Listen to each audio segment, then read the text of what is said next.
আরে এইতে রে দবে তান আমার বালতিটা চড়াবে আমার বালতি লাগবে আমার বালতি না হলে আমার হাত সরে না আমার কলসাটা হাত নিয়ে বলছে সরে তো তুই যা দাঁড়ায় থাকতো না দাঁড়ায় থাকতো না কথা কম কর সাফ কর হ্যাঁ গা ছিল না তার মানে বয়লার তো হয়ে গেল কার গা ছিল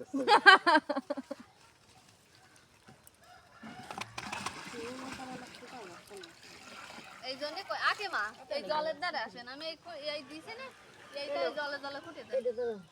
না তো মাঝে মাথায় যায় শীতটা ছাড়া না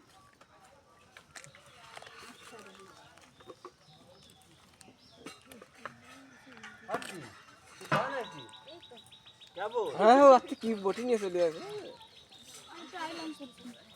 যে ওইটা কুয়াইতে ভালো বটি অন্তর ভালো বটি মানে কুটতে হবে না তুমি ছোট মানে এই না তা কুটতে পারবে না তুমি ওই বটি দিয়ে পিস করতে পারবে না আগে মা ওইটা তুলো খাবই না আমাকে বটি এই গোটা সব কুটতে হবে আমি এনে কাটে যাবে না এই মিষ্টি এনে কাটে যাবে না কোনটা